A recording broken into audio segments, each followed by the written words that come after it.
पाहणी केल्यावर तुम्हाला काय वाटलं? अरे मोबाईल घ्या ना खाली. अमोल घे, अमोल घे तू. हे हा मोबाईल अरे मोबाईल खाली घ्या. Roll sir role.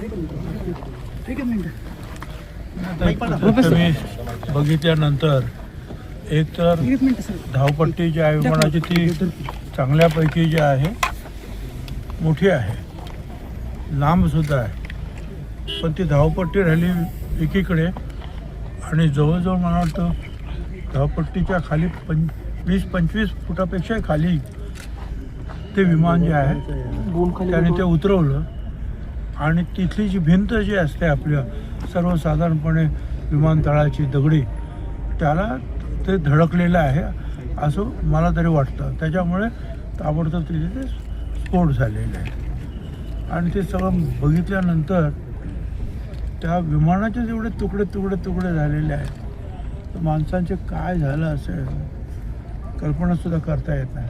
आणि मला तरी स्वतः असं वाटतं, पण लोक सगळे सांगतात, कारण इथे अगोदर लोक आलेले होते ना काही स्वागतासाठी, ते म्हणतात की अगोदर बघून गेला ते एक चक्कर मारतात, एअर स्ट्रिपवर काय आहे का वगैरे काय बघतात, पण त्याच्यानंतर तो तिकडे गेला. म्हणजे आश्चर्य आहे की असं कसं काय गेला, मला असं मोठं आश्चर्य वाटतं. परंतु एकूण जे आहे दुर्दैव म्हणायचं, आता याची चौकशी होईल, पण चौकशीत काय सापडणार, कोणच आता जे 5-6 लोक जे होते काय कोणच नाही ना, काय नक्की झालं. विमानात घोटाळा असावा म्हणावा, विमान चांगलं फिरत होतं, चक्कर पण त्याने मारले. सर कंपनीबद्दल काय संशय वाटतोय का, घातपाताचा संशय वाटतोय का?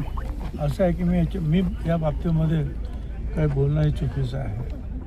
मी फक्त बघितलं तर तुम्हाला सांगितलं की एअर स्ट्रिप कुठे आहे आणि ते उतरलं कुठे, धडकलं. बाकीच्या ह्या सगळ्या गोष्टी ज्या आहेत त्या पोलीस आणि इतरांनी चौकशी करण्याच्या गोष्टी, त्याच्यावर मी मत काही देणं हे बरोबर नाही. जी जेट कंपनी आहे त्याच्याबद्दल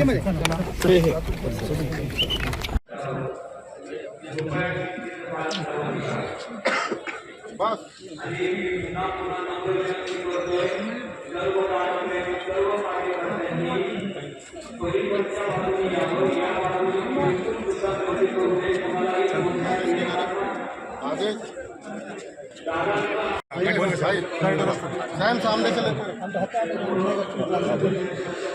पुढं थोडी जाऊ सुद्धा